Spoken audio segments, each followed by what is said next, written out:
सुप्रभात साथियों, मैं कुंदन कुमार स्वागत करता हूं भविष्य निर्माण शिक्षण संस्थान के इस ऑनलाइन परिवार में। दोस्तों, जैसा कि आपको रोज प्रतिदिन सुबह 6 बजे जैसे ही जगते हैं आपके मोबाइल पे एक नोटिफिकेशन आता है भविष्य निर्माण शिक्षण संस्थान की तरफ से।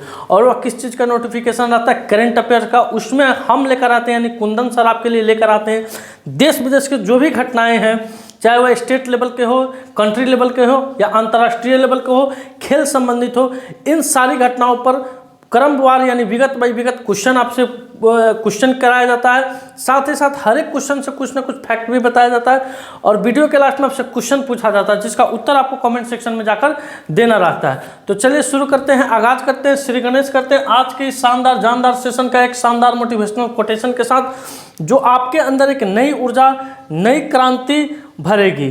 क्या है कोटेशन दोस्तों? सबसे बड़ा गुरु ठोकर होता है। इस दुनिया में सबसे बड़ा गुरु क्या है दोस्तों? ठोकर है। ठोकर खाते जाओ, आगे बढ़ते जाओ। यानी जिंदगी में जब भी आप ठोकर खाते हैं, वो प्यार में ठोकर खाए हो, पढ़ाई में ठोकर खाए हो, कैरियर में ठोकर खाए हो, बिजनेस में ठोकर खाए हो, उससे आपको कहीं ना कहीं आपको संभलने का मौका जरूर मिलता है।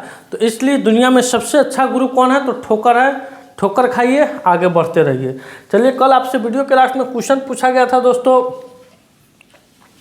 कि हाल ही में किस देश में अंतर्राष्ट्रीय गीता महोत्सव का आयोजित किया गया है?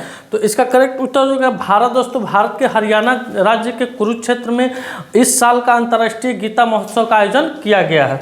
अब आते हैं अगले सवाल की तरफ। अगला सवाल है आपका दिवस से। जैसा कि आपको प्रतिदिन पहला क्वेश्चन मेरा दिवस से देखने को मिलता है दोस्तों, क्या है? विश्व ल्यूपस दिवस कब मनाया जाता है? आप जानते हैं ल्यूपस क्या है, इसकी शुरुआत कब हुई थी, या किनको किनको प्रभावित कर सकता है दोस्तों? तो ल्यूपस एक पुरानी ऑटोइम्यून बीमारी है जो जोड़ दोस्तों, जो पैर का जो जोड़ होता है वहाँ पे मांसपेशियों, त्वचा, शरीर के कई अंगों में सूजन और दर्द का क्या बनती है? कारण बनती है। यह दिन ल्यूपस से पीड़ित लोगों के प्रति जागरूक बढ़ाने के लिए यह दिन मनाया जाता है। ल्यूपस से आपके भी समाज में आपकी जो मम्मी होगी, दादी होगी, चाहे आपके समाज में जो भी बुजुर्ग होंगे, अक्सर उनको आपको एक परेशानी देखने को मिलती होगी। घुटना दर्द, कमर में दर्द होता रहे, ठेहुन में दर्द होता, इस टाइप का दर्द होता है, तो उसको क्या कहा जाता है? ल्यूपस कहा जाता है दोस्तों। तो यह दिन ल्यूपस पीड़ित लोगों के प्रति जागरूक फैलाने वाला दिन है। पूरे विश्व में लगभग दोस्तों 5 मिलियन लोग ल्यूपस से पीड़ित है। कितने? 5 मिलियन लोग ल्यूपस से पीड़ित है, जिनमें से 1.5 मिलियन अकेले संयुक्त राज्य अमेरिका में रहते हैं। ल्यूपस दिवस की स्थापना 2004 में ल्यूपस कनाडा में हुई थी दोस्तों। कब हुई थी? 2004 में हुई। तब से हर एक साल हम लोग ल्यूपस दिवस 10 मई के रूप में मनाते हैं। तो इस क्वेश्चन का करेक्ट उत्तर हो जाएगा आपको 10 मई। अब पढ़ते हैं अगले क्वेश्चन की तरफ। अगला क्वेश्चन है दोस्तों, जैसे जैसे चुनाव का दिन नजदीक आ रहा है दोस्तों, तो प्रचार करने वालों को भी होड़ लगी हुई है। सारे प्रत्याशी अपने आप को साफ छवि, सुंदर छवि के बता रहे हैं। अभी हमारे मोहल्ला में आए हैं बीजेपी के प्रचारक आए हैं। अगर क्लास शूट नहीं होता रहता तो जरूर जाते, भेंट करते, उनसे क्वेश्चन, एकादू को क्वेश्चन है पूछते। तो ये दोस्तों आपके सामने मई माह का जो दिवस है उसको यहाँ पे रखा गया है। आज इसका रिवीजन नहीं कराएंगे, एक दिन अल्टरनेट करके इसका रिवीजन कराया जाएगा। आपके सामने है, आप इसका स्क्रीनशॉट ले लीजिए। अब चलते हैं अगले क्वेश्चन की तरफ। अगला क्वेश्चन है आपके स्क्रीन पर। ये क्वेश्चन दोस्तों कल कराया था मैं, यह क्वेश्चन आपको कल कराया था, लेकिन आपसे बोला था कि इस क्वेश्चन के बारे में एक चीज़ और ऐड करना है, इसलिए इस क्वेश्चन को यहाँ पे मैंने रहने दिया है कि हाल ही में कहाँ 6 से 8 मई 2024 तक 3 दिवसीय भोजपुरी महोत्सव 2024 का आयोजन हुआ। तो इस क्वेश्चन का करेक्ट उत्तर था आपके सामने दोस्तों मॉरिशस। क्या था? मॉरिशस था। अब देखते हैं दोस्तों कि यह बिहार से रिलेटेड है। हाल ही में भोजपुरी महोत्सव 2024 जो कि मॉरिशस में आयोजित किया गया था दोस्तों, इसमें डॉक्टर नितिन कुमारी ने अपने शानदार प्रस्तुति दी है। यानी नितिन कुमारी महोत्सव के आखिरी दिन दोस्तों लोक गायन से, अपने गीत से, अपने कला से वहाँ के लोगों को मंत्रमुग्ध की है और काफ़ी सुर्खियाँ भी टोड़ी है, इसलिए उस क्वेश्चन को यहाँ पे डालना पड़ा है। तो वह अपनी शानदार प्रस्तुति दी है, वह बिहार के किस जिले से आती है, यानी डॉक्टर नितिन कुमारी बिहार के किस जिले से आती है दोस्तों, तो वह बिहार के पूर्वी चंपारण जिले से आती है। किस जिले से आती है, बिहार के पूर्वी चंपारण जिले से आती है। वह अपने कला के क्षेत्र के लिए राष्ट्रपति से भी पुरस्कृत हो चुकी है दोस्तों। तो ये अपने आप में बिहार वासियों के लिए, साथ साथ चंपारण वासियों के लिए क्या है, गौरव का क्षण है दोस्तों। अब बढ़ते हैं अगले क्वेश्चन की तरफ। अगला क्वेश्चन है आपकी स्क्रीन पर, हाल ही में जारी आदेश के अनुसार किस राज्य के विश्वविद्यालय में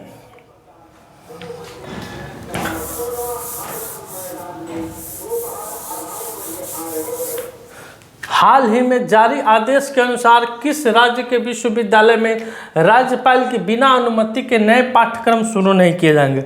तो दोस्तों अभी बिहार के राज्यपाल राजेंद्र विश्वनाथ आलेकर ने बिहार के सभी विश्वविद्यालय के कुलपतियों के साथ एक बैठक आयोजित की है। उस बैठक में यह निर्णय लिया गया है कि बिना राज्यपाल के आदेश से विश्वविद्यालय में कोई नए पाठ्यक्रम की शुरुआत नहीं होगी। साथ ही साथ दोस्तों विश्वविद्यालय के द्वारा जो भी मनमाना फीस बढ़ाया जाता है, मनमाने तरीक़े से फीस बढ़ाया जाता है, विद्यार्थियों को तरह तरह से परेशानी की जाती है, तो वो फीस भी अब विश्वविद्यालय बिना राज्यपाल की अनुमति के, बिना राज्यपाल के अनुशंसा से उस फीस को भी क्या कर सकते हैं, नहीं बढ़ा सकते हैं। तो इस क्वेश्चन का उत्तर क्या हो जाएगा, आपको बिहार हो जाएगा। बिहार के राज्यपाल कौन है दोस्तों, तो बिहार के राज्यपाल अभी राजेंद्र विश्वनाथ आलेकर जी हैं, मुख्यमंत्री नीतीश कुमार है। बिहार में अभी एनडीए की सरकार है और यहाँ 2 उप मुख्यमंत्री हैं, एक सम्राट चौधरी है और एक विजय सिन्हा है दोस्तों। अब चलते हैं अगले क्वेश्चन की तरफ। अगला क्वेश्चन है आपकी स्क्रीन पर, राष्ट्रीय प्रौद्योगिकी दिवस कब मनाया जाता है। राष्ट्रीय प्रौद्योगिकी दिवस कब मनाया जाता है, क्यों मनाया जाता है, ध्यान देते हैं इस पर दोस्तों। तो राष्ट्रीय प्रौद्योगिकी दिवस हम लोग दोस्तों 11 मई को मनाते हैं। 1998 में उस समय के तत्कालीन प्रधानमंत्री श्रद्धेय अटल बिहारी वाजपेयी और डॉक्टर APJ अब्दुल कलाम के नेतृत्व में भारतीय सेना ने राजस्थान के पोखरण में 5 परमाणु बम के परीक्षण किए थे। किस दिन किए थे दोस्तों, 11 मई 1998 ईस्वी को। इसके बाद क्या हुआ था दोस्तों, भारत को दुनिया का 6ठा परमाणु संपन्न देश क्या किया गया था, घोषित किया गया था। वाजपेयी ने घोषणा की थी कि 11 मई को हर साल राष्ट्रीय प्रौद्योगिकी दिवस मनाया जाएगा। इसके उपलक्ष्य पर, इसके उपलब्धि पर, इस दिन को याद रखने के लिए, इस दिन को ताज़ा रखने के लिए, अपने बच्चों को बताने के लिए कि इस दिन भारतीय सेना ने किस तरह से पाकिस्तानी जासूस, अमेरिकी जासूस और सारे देश की पाबंदियों को नज़रअंदाज करते हुए राजस्थान के पोखरण में किस तरह से परमाणु बम का परीक्षण किया और भारत दुनिया का 6ठा परमाणु संपन्न देश बन गया। वाजपेयी ने घोषणा की कि 11 मई को हर साल हम लोग क्या मनाएंगे, राष्ट्रीय प्रौद्योगिकी दिवस के रूप में इसको हम लोग मनाएंगे। अब बढ़ते हैं दोस्तों अगले क्वेश्चन की तरफ। अगला क्वेश्चन है आपकी स्क्रीन पर कि हाल ही में SBI जनरल ने किसे हेड प्रमुख संबंध समूह के रूप में नियुक्त किया है।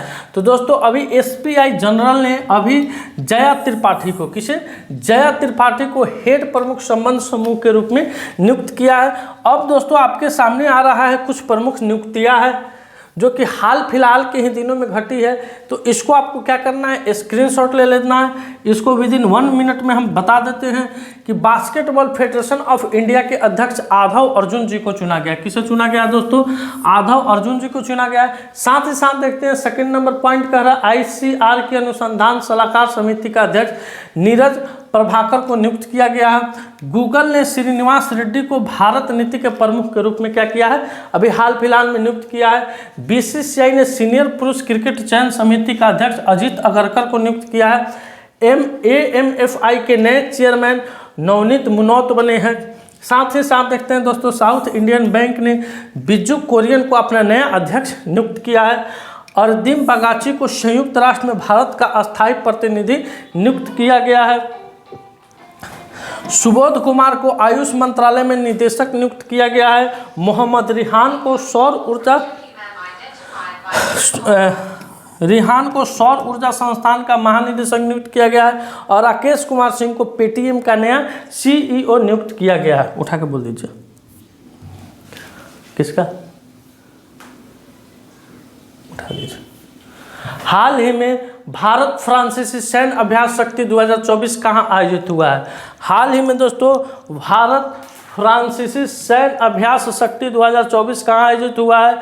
तो दोस्तों इस युद्ध का आयोजन अभी मेघालय में हुआ है। कहाँ हुआ है? मेघालय में हुआ है दोस्तों। इस युद्ध का आयोजन मेघालय के उमरई में, कहाँ हुआ है दोस्तों? मेघालय के उमरई में हुआ है। उमरोई में हुआ है। यह इसका 7वां संस्करण है।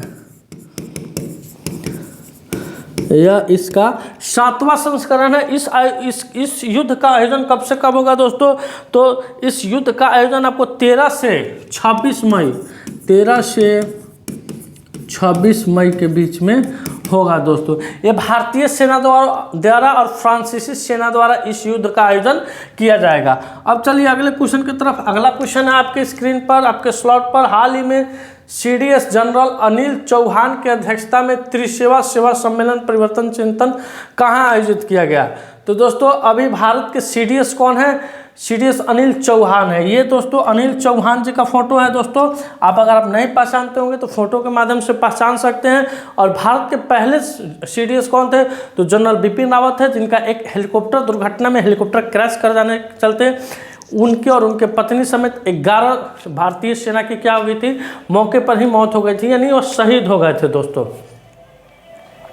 तो हाल ही में दोस्तों CDS जनरल अनिल चौहान के अध्यक्षता में त्रिसेवा सम्मेलन परिवर्तन चिंतन नई दिल्ली में आयोजित किया गया। कहाँ आयोजित किया गया है दोस्तों? इसका आयोजन नई दिल्ली में किया गया है। अब चलते हैं अगले क्वेश्चन की तरफ। अगला क्वेश्चन है आपके स्क्रीन पर कि हाल ही में जापान के राजदूत ने भारत में कहाँ शांति स्मारक का उद्घाटन किया?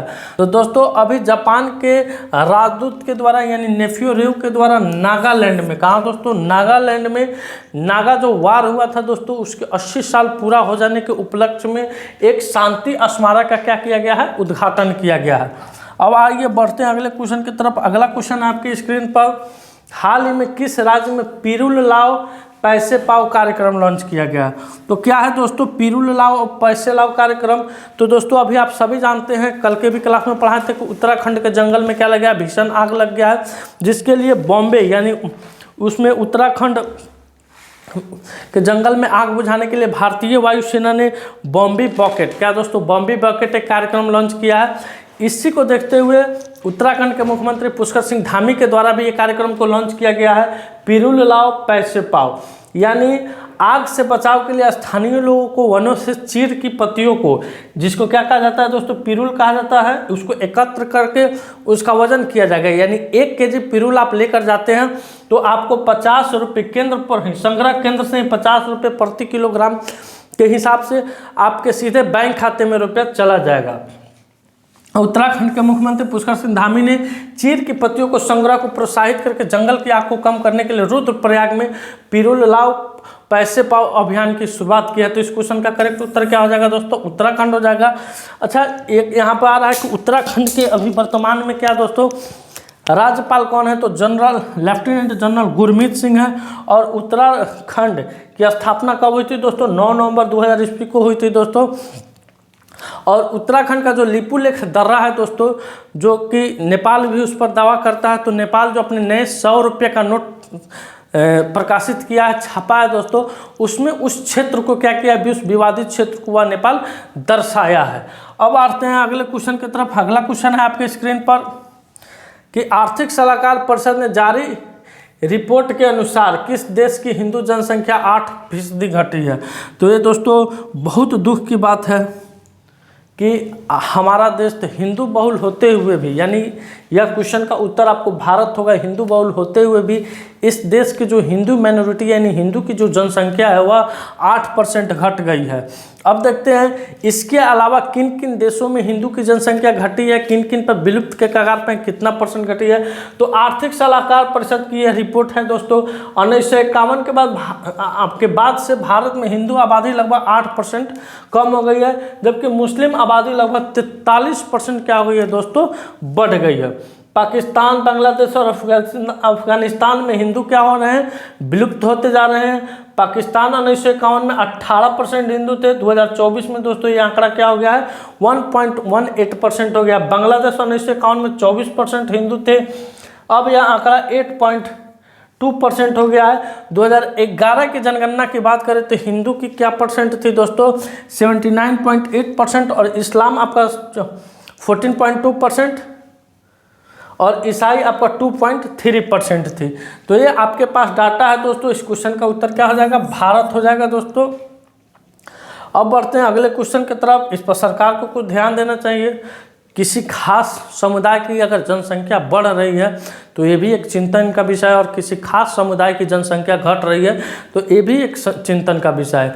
यानी जो जनसंख्या है इसके तालमेल को क्या करना होगा दोस्तों, संतुलित रखना होगा, संतुलित बनाए रखना होगा। अब आइए अगले क्वेश्चन की तरफ। अगला क्वेश्चन है आपकी स्क्रीन पर कि हाल ही में कौन सा देश भारतीय आगंतुकों के लिए वीज़ा मुक्त प्रवेश की अवधि बढ़ा दी है। तो आप सभी जानते हैं दोस्तों, आप सभी को पहले से भी पढ़ाया जा चुका है कि श्रीलंका में अगर सबसे अधिक कोई पर्यटक आता है तो भारत से आता है, और सबसे ज़्यादा कमाई का जो जरिया है श्रीलंका का वह क्या है, पर्यटन से भी है। तो इसको देखते हुए श्रीलंका सरकार ने वीज़ा मुक्त प्रवेश की जो अवधि थी 31 मई 2024 तक क्या करती है, बढ़ा दी है। देश की कैबिनेट द्वारा अनुमोदित निर्णय में भारत, चीन, रूस, जापान, मलेशिया, थाईलैंड और इंडोनेशिया के नागरिकों को यह अनुमति दी गई। यानी भारत के अलावा किन किन देशों को यह फायदा पहुँचेगा, चीन को, रूस को, जापान को, मलेशिया को, थाईलैंड को और इंडोनेशिया को। मुफ्त वीज़ा की वैधता की अवधि कितनी होती है दोस्तों, 30 दिन की होगी। राजधानी कहाँ है श्रीलंका की, कोलंबो है, श्री जयवर्धनपुर है, और राष्ट्रपति अभी रानिल विक्रमसिंघे है। इस क्वेश्चन का उत्तर हो जाएगा आपको श्रीलंका हो जाएगा। अब चलिए अगले क्वेश्चन की तरफ। अगला क्वेश्चन है, हाल ही में कृषि सचिव के द्वारा बिहार के कितने जिलों में मखाना की खेती शुरू की गई है। तो दोस्तों अभी बिहार के कृषि सचिव संजय अग्रवाल हैं। कौन है, संजय